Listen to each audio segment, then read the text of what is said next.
Alright guys, I have our next project. We're going to do Steinbeck's The Grapes of Wrath. Okay, that sounds good. I've actually read that book before, but where's the screenplay? Right here. Look at you always coming prepared. Great. The book's set in the 1930s, right? During the Dust Bowl? A time of strife and suffering for many Americans, especially in the Midwest, where there was no jobs and terrible dust storms. Alright, so should we get this started? Yeah. Let's just get a basic idea of the plot.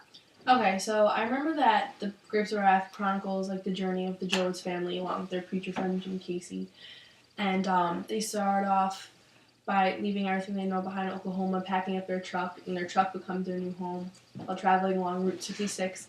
And throughout the journey, Jones witnessed like all the humane acts that humans... The inhumane acts. Sorry. I'm just a dumb actress. The inhumane acts that men can have on one another. But this contrasts with also the sense of community that everyone of the migrants form with each other while they're on the road, and this helps get the Jones through the struggles that they face, whether it be like the Wilson family that they meet when Grandpa dies, or the Wainwrights who they meet in the boxcar camp. Like, they always manage a way to get through the adversities that they face, and this is especially evident in that ending scene of The Grapes of Wrath, which I don't want to give away, but how they're willing to help one another. Alright, well, let's just get started. Let's start reading from the first page. Okay. Grapes of Wrath, Scene 1. California. This here's California. Hey, we reached the desert yet? What's the desert like? I don't know. I seen pictures, so it says it's desert. There was bones every place. Cut! Wait, I think there's an error in the script. Isn't pictures supposed to be spelled pictures? Who typed this? No. The author, how many times do I have to tell you? The author of The Grapes of Wrath, John Steinbeck, purposely chooses to spell these words the way he does. It's called diction, meaning word choice. He wanted to capture the essence of how the Jodes or any of the other Okie families spoke. He thought it would give the reader a bit of an understanding of the characters in their time. Okay? Keep going. Okay. The Grapes of Wrath, Scene 2. You never was a fellow to say much, but I'll be goddamned if you open your mouth twice as if you left home. What do you think about this here, Uncle John? I don't think nothing about it. We're going there, ain't we? None of this here talking to keep us from going there. When we get there, we'll get there. When we get a job, we'll work. And when we don't get a job, we'll sit on our ass. This here talk ain't gonna do no good, no way.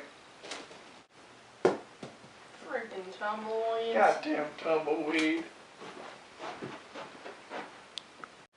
Director, if we're trying to get a G rating, how are we going to achieve that with words like goddamned and ass? Well, if you listened before, I was trying to explain to you that we have to follow what John Steinbeck wrote in The Grapes of Wrath. His word choice is vital to the understanding of the lives of the characters in the book and the overall plot.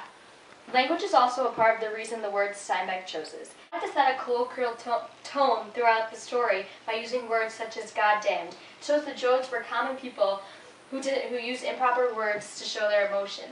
The Grapes of Wrath, Scene 3. Mr. Wilson, we're thankful for your help. We're mighty proud to help. I'll fix your car. Me and Tom will. We could sure use the help. Okay. Alright, perfect, guys. This scene conveys the importance of fellowship amongst the migrants during their journey to California. Once the Jodes left their home in Oklahoma, the road and the people who they travel with essentially become their family and their new home. Oh, I get it now. The merging of the two families represents the creation of a community of migrant workers, which later extends just beyond the Jodes and the Wilsons. Yep, exactly. Alright, next scene. Let's do it. The Grapes of Wrath, Scene 4. Alright guys, so for dramatic effect, we're going to add in the scene from Jim Casey's funeral that wasn't in the book. Ready? Action. Does anybody else have something to say about the late Jim Casey? I for sure as heck do. Jim was one of the best men I've ever known. He struck me straight in the heart, and I'll remember him for the rest of my life. Jim, I'll be everywhere. I'll be everywhere you look. Wherever there's a fight so hungry people can eat, I'll be there. Wherever there's a cop being beaten up by a guy, I'll be there. See? God, I'm talking like Casey, come to think about it. I've been thinking about him so much, it's like I can see him sometimes. He's gone, God, but there's a mark he left on me that'll never wash off. Grapes of Wrath, Scene 5. Said he wasn't hungry. Last night I went and busted a window and stole some bread. Made him chew her down and he puked it all up. And then he was weaker. Gotta have super milk. You folks got money for milk? Hush, don't worry, we'll figure something out. He's dying. He's dying, I tell you. He's starving to death, I tell you. Will you all please go out? Alright, that was good, everyone. That was one of the most important scenes of the whole book. The scene shows the strength that Rosa Sharon has by giving what was meant for her baby to a complete stranger. We see a change in her from a typical teenager to a more mature adult. And also, it adds to the theme that we talked about earlier about how the migrants, as they were traveling, developed a new sense of family with the other people that they met along the road. Alright, so next scene. Alright guys, that was a good run through of the scenes. What was your favorite part about the film? Was it easy to understand the characters? Yeah, definitely.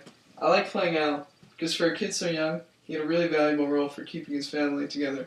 He carried the burden of maintaining the car, and dealt with the fear that at any moment that car could break down, and it would be his fault, and his family would be essentially deserted. What about you, Emily? Well, I like playing Jim Casey because he was able to overcome the stigma that he had of being the preacher and always being virtuous. And I like the fact that he looked within himself and found his own theory that there isn't sin and there isn't virtue, there's just things people do. I found that really remarkable. What about you, director? How did we do? Alright, that was a good run through, guys. I think you have a really good understanding of the characters, so we'll get right to it. I think we got a hit. This hair talk gonna keep us from going there. Well, when we get there, we'll get there. And when we get a job, we'll get a job and we'll work. The thing. Goddamn tumbleweed. That's good. Okay. Does anybody else have something to say about the late Jim Casey? I for sure as heck do. Jim was one of the best men I've ever known. He struck me straight in the heart. Are your eyes closed? Emily, don't make that face. Come on. Alright. Great, but we need a basic screenplay. Got it right here. Oh, look at you, come prepared. Hard worker. You're supposed to say Steinbeck, so it's a rap, by the